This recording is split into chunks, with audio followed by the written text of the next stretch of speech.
بسم الله الرحمن الرحيم. الحمد لله حمدا كثيرا طيبا مباركا فيه كما يحب ربنا ويرضى. أشهد أن لا إله إلا الله وحده لا شريك له، وأشهد أن محمدا عبده ورسوله الناصح الأمين.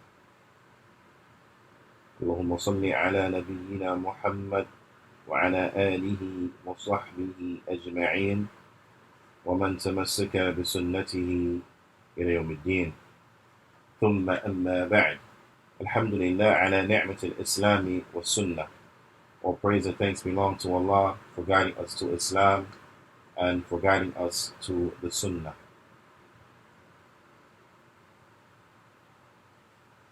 حدثني جماعة من المشايخ، وهو أول حديث سمعته منهم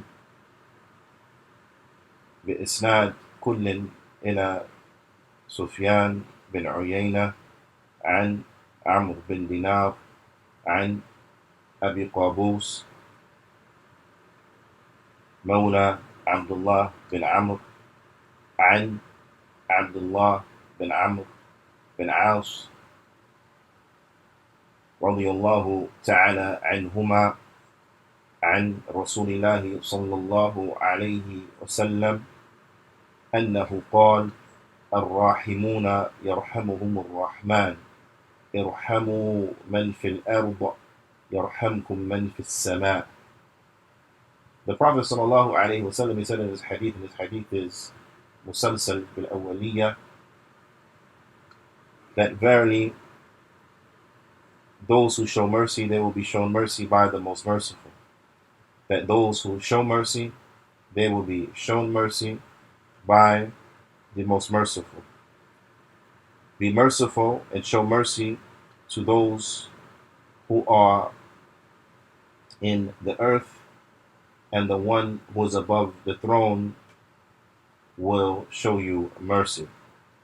And this is important, especially in the time that we live in, as a reminder, because al-ilm rahmah, because knowledge is mercy. وَنَتِيجَتُهُ rahmah, and the result of knowledge is mercy. وَغَايَتُهُ رَحْمَةٌ فِي الْآخِرَةِ, and the goal of ilm, the goal of knowledge, is mercy in the hereafter. Is mercy in the hereafter. اللهم انفعنا بما علمتنا وعلمنا ما ينفعنا وزدنا علما. O Allah, benefit us with that which you have taught us, وَعَلِمْنَا مَا يَنْفَعْنَا, and bless us and make us benefit from that which you have taught us, and increase us in knowledge. And increase us in knowledge. Ya ibadallah, it is of extreme importance that we stick to the khair, especially in times of turmoil, that we stick to that which is good, that we strive to seek the pleasure of Allah subhanahu wa ta'ala, that we increase in ibadah unto Allah subhanahu wa ta'ala, and the like. We continue going over the tremendous book by the Fadilatul Shaykh Al-Allama Imam bin Baz. We continue going over the tremendous book by the Allama, the Imam al-Nawawi rahmatullah alayh, his Arba'in al-Nawawiyah, the 40 hadith of Imam al-Nawawi. And we are still on the hadith, the second hadith, the hadith of Jibreel. And we have reached the portion of the hadith where Jibreel alayhi salatu wasalam, he said, أخبرني عن الإيمان, and inform me about Iman. To which the Prophet sallallahu alayhi wasallam, he said, أن تؤمن بالله, to believe in Allah, وملائكته وكتبه ورسله, and to believe in Allah, His angels, His books, His messengers, ويوم الآخر, and the last day, وأن تؤمن بالقدر خيره وشره, and to believe in qadr, the good of it and the bad of it. As mentioned in last week's class, the origin is the belief in Allah subhanahu wa ta'ala. And if an individual does not believe in Allah subhanahu wa ta'ala, then they will be incapable of believing in the rest of the articles of Iman or in the rest of the pillars of Iman. So it is essential that we believe properly in Allah subhanahu wa ta'ala. And as always, al-faqidu shay la yu'tihi. The one who is deprived of something, then they will be incapable of giving it. So it is a must that we go over ourselves and we check ourselves to make sure and that we believe correctly in Allah subhanahu wa ta'ala. And then we have to strive to make sure that our children also they believe correctly in Allah subhanahu wa ta'ala. And likewise our spouses and all those who we love and deem dear unto us, that we make sure they believe correctly in Allah subhanahu wa ta'ala. And that this is the message that we convey to mankind in general, is that they believe correctly in Allah subhanahu wa ta'ala. Now, as a Muslim, if someone were to ask you, what does it mean to believe in Allah subhanahu wa ta'ala? What are those key aspects that are necessary in order to believe correctly in Allah subhanahu wa ta'ala? My question to you is, will you have the answer? Will you have the answer ready at hand, ready to give it? Or will you stumble and have to review and go back? Because bila shak wa bila rayb, this is something that all of us, we should have the ability to do, and it should come easy bi'idhnillahi ta'ala. Why? Because these are beliefs that is essential for us to have. So likewise, we should know what are those aspects necessary in order to believe correctly in Allah subhanahu wa ta'ala. The Fadilatul Shaykh Abdul Muhsin Al-Abbad, Hafidhahullah ta'ala, he mentions that which enters into the proper belief in Allah subhanahu wa ta'ala is that we have to believe in the rububiyyah of Allah subhanahu wa ta'ala. We have to believe tawheeduhu birububiyyatihi, that we have to single out Allah alone as relates to his rububiyyah. We have to single out Allah subhanahu wa ta'ala alone as relates to his rububiyyah. And what does that mean? His rububiyyah, his lordship. What are the aspects that are connected to lordship and establishing a tawheed in rububiyyah?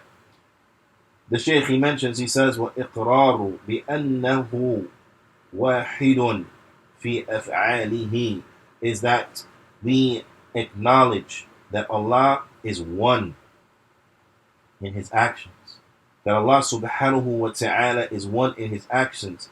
لا شريك له فيها, and he has no partner, no one shares any type of partnership as relates to this. Naam. So Allah subhanahu wa ta'ala, he is the only creator, and there is no other creator save him. Save him subhanahu wa ta'ala. This is a must that we know and that we understand. Naam. That Allah subhanahu wa ta'ala huwa al-khaliq, that he is the creator. Na'am, wa la sharika lahu.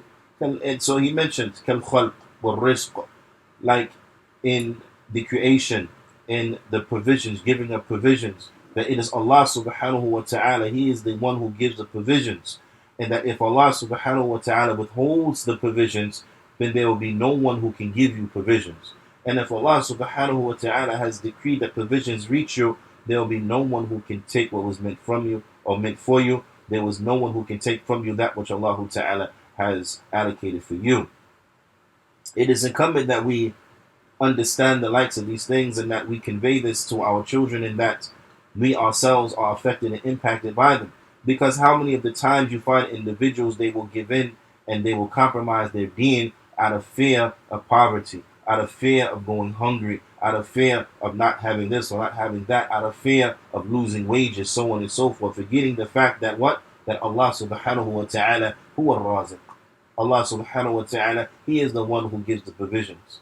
And the means that we take by way in which to attain the provisions, they are just the means. The tawfiq is from Allah subhanahu wa ta'ala. And if Allah subhanahu wa ta'ala has decreed it will come to you, it will come to you. And if Allah subhanahu wa ta'ala has decreed that it will miss you, and you will never catch it. Naam. it is incumbent that we look to ourselves and see what is the impact of the likes of this belief upon us. What is the impact of the aqidah upon us? Ma'am. And it is incumbent that we have these type of conversations with ourselves and that we question ourselves as relates to these things. Also, that we single out Allah subhanahu wa ta'ala in his actions and that there are no associates, no partners with him therein. From those actions, al-ihya wal-imata, the giving of life and the causing of death. All of this is in the hand of Allah subhanahu wa ta'ala alone. وَتَدْبِيرُ الْأُمُورِ, and the arrangement of the affairs. The arrangement of the affairs inside of this universe, then verily Allah subhanahu wa ta'ala, he is the one who arranges the affairs. Allah Jalla wa'ala, he is the arranger of the affairs. Na'am. And it is incumbent that we understand this. It is incumbent that we know this beyond a shadow of a doubt, that it is only Allah subhanahu wa ta'ala who arranges the affairs inside of the universe. Na'am. وَالتَّصْرِيفِ فِي الْكَوْنِ, and the interchanging of actions and the alteration of things inside of this creation, that it is only Allah subhanahu wa ta'ala that does this. وَغَيْرِ ذَلِكَ مِمَّا يَتَعَلَّقُ بِرُبُوبِيَّتِهِ, and from other than that is connected to his rububiyyah, and other than that is connected to his rububiyyah Jalla wa'ala. And also, in order to properly believe in Allah subhanahu wa ta'ala, we must also establish his uluhiyyah. And this is a very important point that, again, many of the people who are given to interfaith dialect, they miss.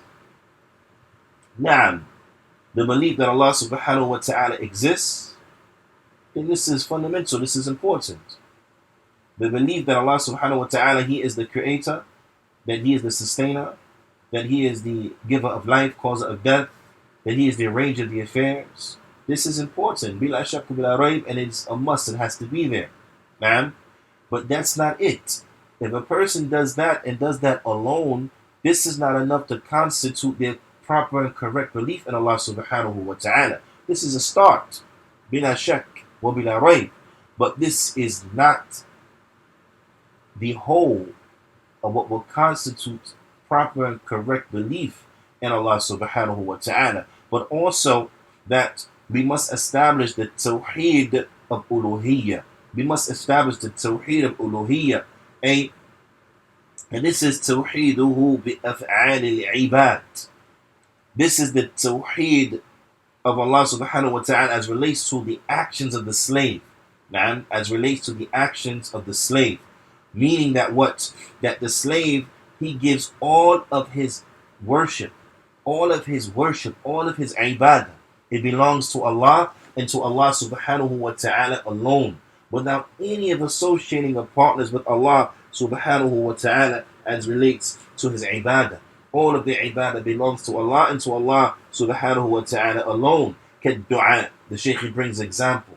Kad-du'a, like supplication. Supplication belongs unto Allah. No one is to be supplicated to except Allah subhanahu wa ta'ala. There is not a single angel, there is not a single prophet, not a single messenger who deserves anything from dua.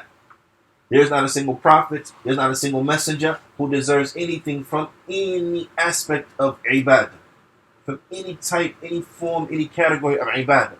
No one is due, nor does it belong to them any share or any portion of ibadah. All of the ibadah, all of the worship, it belongs unto Allah subhanahu wa ta'ala and to Allah subhanahu wa ta'ala alone.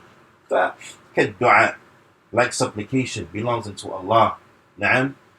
Those who call you to call upon their saints, whoever their saint may be, those who call you to call upon others as intermediaries between you and between Allah subhanahu wa ta'ala, then know that these are individuals who are on the religion of the polytheists. These are individuals who they are on the religion of the polytheists. And we ask Allah subhanahu wa ta'ala to protect us from the likes of these horrendous and despicable beliefs. والخوف. The Alama, he brings another example. He says, in khawf, in fear. Naam. That fear, that ultimate and fear is only to be given unto Allah subhanahu wa ta'ala. Now we're not talking about the natural fear. We're not talking about that khawf that is tabi'i. That natural fear, that's something different. Naam. That's that which an individual, they have no control as relates to it. So if you're walking through a field of an overgrowth of grass and you see a serpent in the field. Now, whether you identify this serpent as being poisonous or not, or prior to your identification of the serpent as being poison or not, naturally, most human beings, they're going to become frightened. Now, they're going to become scared. Why? Because they see an animal that can potentially harm them. Now, so they're going to become scared. And even if they have identified this animal is not poisonous, then the serpent still has fangs and still can bite you.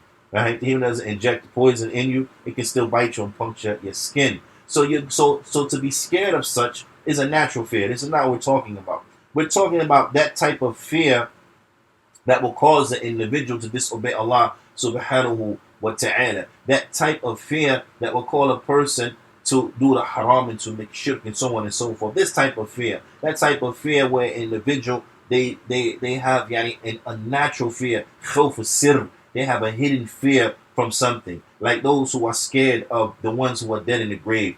That if they do something that they deem to be outside of the realm of approval by this particular dead person, then that there is going to be harmful consequences. That dead person is going to cause certain bad things to happen to them and so on and so forth. Khawf sirr. Now, this is shirk.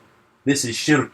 That type of hidden fear, it is only for Allah subhanahu wa ta'ala. Because Allah subhanahu wa ta'ala, He knows what you're doing. Allah subhanahu wa ta'ala, He sees you. Allah subhanahu wa ta'ala, He hears you. Allah subhanahu wa ta'ala, He knows what is apparent and that which is hidden and that which is even more than hidden. Allah subhanahu wa ta'ala, He knows. So only Allah subhanahu wa ta'ala do we fear to this extent. And this is why the ulama, we mentioned this before, why the ulama, they say that an individual who has an unnatural fear of a human being, then this individual has in him marad. He has in him a sickness to be scared of a human being who at the end of the affair, mashallah can, whatever Allah wills is, whatever He does not will is not. You understand? So to be paralyzed with fear of an individual so as such that you will go to all types of impermissible compromises of their religion, this is because a person is sick. Person is sick. Now, individuals scared to pray their prayers at their workplace, and so they delay their prayers until they come home. This person is sick.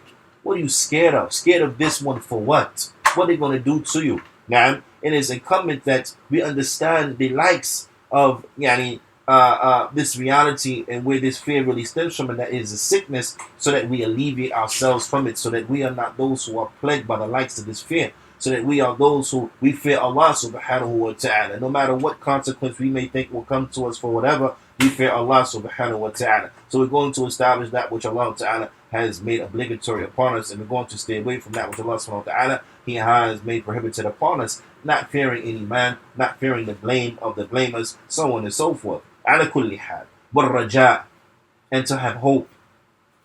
That type of hope that one can only hope in Allah subhanahu wa ta'ala as relates to it. That type of hope to be forgiven for one's sins. That type of hope to have one's deeds accepted. That type of hope to be entered into the Jannah. That type of hope to be cured from a sickness, so on and so forth. Allah subhanahu wa ta'ala, He is the only one who is capable of these things. Wa tawakkul, and to put one's trust and dependency. The tawakkul has to be for Allah and for Allah subhanahu wa ta'ala alone. Wa isti'ana, and seeking help in times of peril. Wa isti'adha, and seeking refuge in Allah subhanahu wa ta'ala. وَالْإِسْتِعَانَةِ, and seeking aid, help, and assistance from Allah subhanahu wa ta'ala. وَالْإِسْتِعَاذَةِ, seeking refuge in Allah subhanahu wa ta'ala. وَالْإِسْتِغَاثَةِ, seeking help in times of peril, is only for Allah subhanahu wa ta'ala. وَالذَّبْحِ, and slaughtering. وَالنَّذَرِ, and giving of taking of oaths. وَغَيْرِهَا, and other than that, مِنْ أَنْوَاعِ الْعِبَادَةِ, and other than that from the categories of worship. They belong to Allah and to Allah Ta'ala alone. التي يجب إفراده بها, those in which it is incumbent that we single him out alone as relates to them. فلا يصرف فلا يصرف فلا يصرف منها شيء لغيره, so nothing from it is to be given to other than him subhanahu wa ta'ala. ولو كان ملكا مقربا أو نبيا مرسلا فضلا عمن سواهما. This is regardless. Nothing of ibadah is to be given to other than Allah, even if it is an angel that is close or a prophet that has been sent. They don't deserve anything from worship. They don't deserve anything from ibadah. There is no ibadah that belongs to them in any which way, shape, and form. So this is the case as relates to the angels who are close. If this is the case as relates to the messengers, the prophets that have been sent, so how much more so is this the case as relates to those who are less than them in status, less than them in rank? If we are not going to pray or make dua to an angel, then how are we going to pray or make dua to some person who they say is a saint from the saints? If we're not going to pray and make dua to a prophet, then we're not going to pray or make dua to someone who they say was a righteous man. And how much more so, we're not going to do that. It's not going to give ibadah to a stone or to an inanimate object or to a tree or to a star, moon, sun, so on and so forth. No, none of these things deserve anything from ibadah. Why? Because they're all creation. They're all created by Allah subhanahu wa ta'ala. So all the ibadah belongs to the Creator, Jalla wa'ala. We have to establish a tawheed al-uluhiyyah in order to properly establish belief in Allah subhanahu wa ta'ala. Na'am. Also, what has to be established in order to properly believe in Allah subhanahu wa ta'ala is we have to establish the tawheed of the asma wa sifat, of the names and the attributes of Allah subhanahu wa ta'ala. The Shaykh says, أما توحيد الأسماء والصفات فهو إثبات كل ما أثبته الله لنفسه وأثبته له رسوله صلى الله عليه وسلم من الأسماء والصفات. He said, it is to affirm everything that Allah has affirmed to himself from names and attributes, and is to affirm everything that the Prophet, everything that his messenger sallallahu alayhi wasallam, he has affirmed unto Allah from names and attributes. Naam, we have to affirm them ala wajhin yaliqu bikamalihi wa jalalihi. We have to affirm them upon a manner that is appropriate for Allah's perfection and Allah's nobility and splendor. That we affirm them upon a manner conducive to, that is suitable for Allah's perfection and Allah's nobility and the like. Duna takyif, without takyif. Naam, we don't make takyif. But takyif ithbat kayfiyya. Naam, takyif is to affirm a description, to try to describe how Allah subhanahu wa ta'ala does such and such. Naam, so on and so forth. Like the one who tries to describe and say that Allah rose above his throne like this or like that. Naam, that Allah rose above his throne in this manner and upon this description. Naam. But so we have to affirm the attributes and the names of Allah subhanahu wa ta'ala without trying to describe how and give to them a description. Now, likewise, without tamthil, nor do we liken them to the creation. And of course, we don't liken the creation unto Allah. Now, so we have to do it without likening Allah subhanahu wa ta'ala. والتمثيل إثبات مماثل للشيء. Tamthil is to affirm the likeness of something. And that is an example like a person that says that the hand of Allah is like the hand of a human being. Now, this is tamthil. A'udhu billah. We do not liken Allah subhanahu wa ta'ala to the creation. And likewise, we do not liken the creation unto Allah subhanahu wa ta'ala. وَدُونَ التَّحْرِيف. And without tahrif. وَالتَّحْرِيف, it is taghyir. Tahrif, it means to alter. That means to alter something, right? And that altering, it could be done by altering the word itself, right? By altering the word itself, or by altering the meaning that is given to the word. Now, so they alter it. This is not permissible. Now, this is not permissible. It's not permissible to alter the words themselves, and it's not permissible to alter the meaning in which those words point to. Now, it's not permissible to alter the meaning in which those words point to. Now, for example, altering the meaning of the words is like those who say that istiwa means istawla.